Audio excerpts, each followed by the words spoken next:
warahmatullahi wabarakatuh. Salam bahagia Bapak dan Ibu guru hebat dimanapun Anda berada. Perkenalkan, saya Murtiningrum dari SMA Negeri 2 Sarolangun, Provinsi Jambi. Selama ini, dalam melaksanakan pembelajaran, saya memberikan perlakuan yang sama kepada murid-murid saya. Saya tidak memperhatikan latar belakang dan kebutuhan belajar murid saya, sehingga pembelajaran terasa monoton dan kurang menyenangkan. Setelah saya mempelajari pembelajaran berdiferensiasi, saya jadi mengetahui bagaimana memfasilitasi keberagaman kebutuhan belajar murid saya.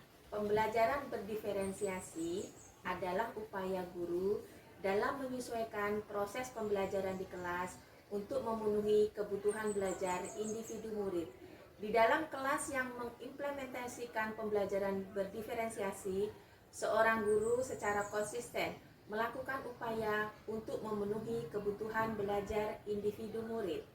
Pada kesempatan kali ini, perkenankan saya membagikan praktik pembelajaran saya, yaitu strategi mean and analysis dalam pembelajaran berdiferensiasi pada materi jarak pada bangun ruang. Sebelum melaksanakan pembelajaran, saya melakukan asesmen diagnosis. Berdasarkan hasil asesmen diagnosis diperoleh murid yang memiliki gaya belajar visual sebanyak 5 orang, gaya belajar auditori 14 orang, dan kinestetik 10 orang. Murid dengan kemampuan kognitif baik 6 orang, sedang 13 orang, dan rendah 10 orang.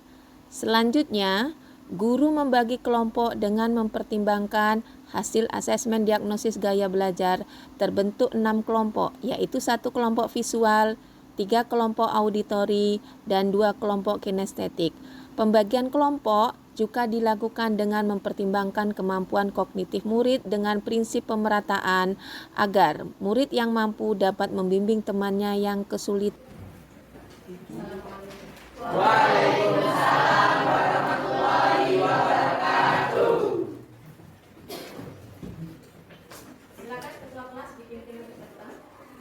Mengawali pembelajaran kita, berdoa dimulai.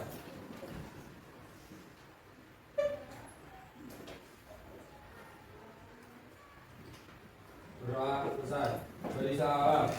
Assalamualaikum warahmatullahi wabarakatuh. Waalaikumsalam warahmatullahi wabarakatuh. Apa kabarnya hari ini? Alhamdulillah, sehat, hebat, luar biasa.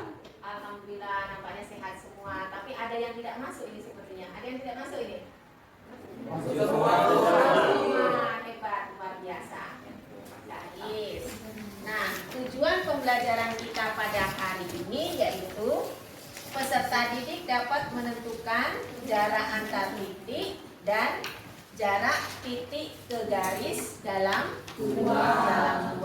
Nah, ini adalah keyakinan kelas 1252 yang sudah kalian susun bersama bahwa nanti dalam melaksanakan pembelajaran, terutama dalam berdiskusi dalam kelompok, kamu harus saling menghormati, percaya diri, dan menjawab. Ya, ini saya mengingatkan. Silahkan kalian bergabung dalam kelompoknya masing-masing.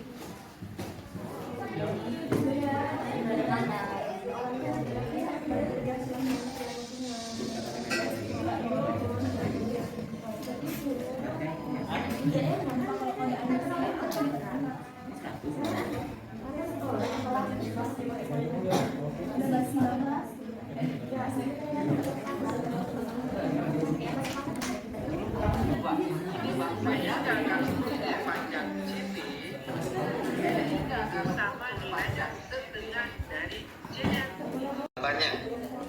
Nah, dari gambar ini hitunglah. Yang pertama, jarak titik C ke garis BG. Soal yang kedua, jarak titik D ke garis BA. Yang ketiga, jarak titik B ke garis EG.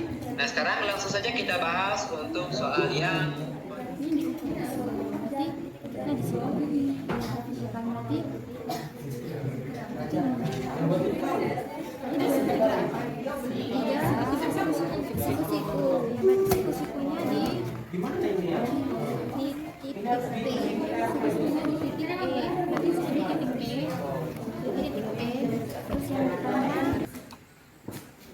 Apa yang sedang dikerjakan ini? Ini mau mencari jarak dari titik E ke panjang garis AG.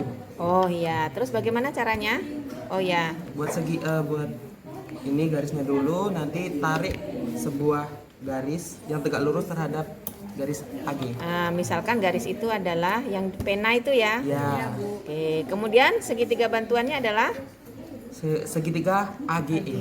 AGE. Segitiga Segitiga AGE. siku-siku. Oh iya, segitiga siku-siku. Kalau segitiga siku-siku maka bagaimana cara menghitung jaraknya tadi? Nanti cari pakai kesamaan luas. Pakai kesamaan luas.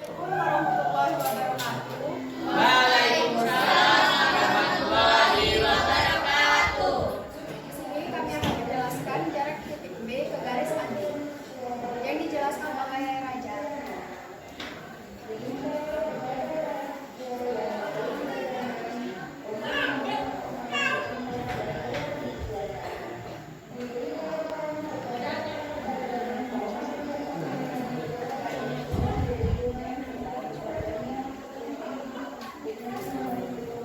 Menjelaskan jarak titik A, E ke garis AG.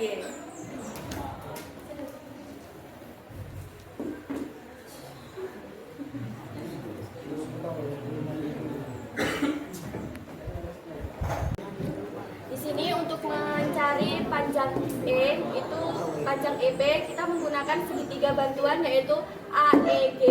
Panjang garis EP yaitu 4 akar 6/3 cm pada garis, di mana jarak titik pada garis adalah panjang ruas garis yang dapat ditarik dari titik tersebut dan tegak lurus terhadap garis.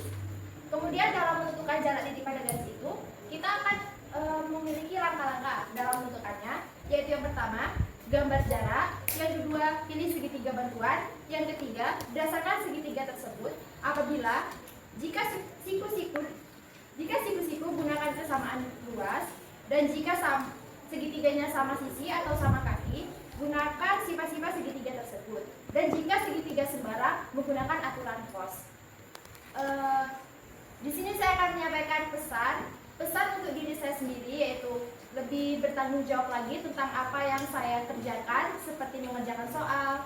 Terus percaya diri juga dan yakin pada diri sendiri. Untuk pembelajaran kita pada hari ini telah selesai. Jadi kesimpulan yang bisa kita ambil bahwa jarak titik ke garis itu adalah panjang luas garis yang dapat ditarik melalui titik tersebut ke garis sedemikian hingga garis tersebut tegak lurus. Nah, untuk menentukan jarak titik ke garis, langkah pertama gambar jarak. Kemudian langkah yang kedua pilih segitiga bantuan. Langkah ketiga berdasarkan segitiga bantuan yang diperoleh tadi. Jika dia segitiganya siku-siku, bisa kamu gunakan kesamaan luas, bisa kamu gunakan kita luas, atau perbandingan trigonometri. Kemudian kalau segitiganya sama kaki atau sama sisi, gunakan sifat-sifat pada segitiga tersebut. Kemudian kalau segitiganya sembarang, gunakan aturan cos. Baik. Nah, untuk pembelajaran besok kita akan lanjutkan dengan jarak titik ke bidang. Itu materinya sudah ada, kamu baca dulu sebelum kita mulai pembelajaran besok. Oke, demikianlah untuk pertemuan kita hari ini. Ibu akhiri. Assalamualaikum warahmatullahi wabarakatuh. Waalaikumsalam warahmatullahi wabarakatuh. Dengan strategi means and analysis, murid terlibat aktif dalam pembelajaran karena murid mengkonstruksi pengetahuan yang dimiliki. Dan dengan pembelajaran berdiferensiasi, murid bersemangat karena murid memilih sendiri media pembelajaran yang sesuai dengan gaya belajarnya. Demikianlah video pembelajaran yang dapat saya bagikan. Mohon maaf atas segala kekurangan. Terima kasih atas perhatiannya. Assalamualaikum warahmatullahi wabarakatuh.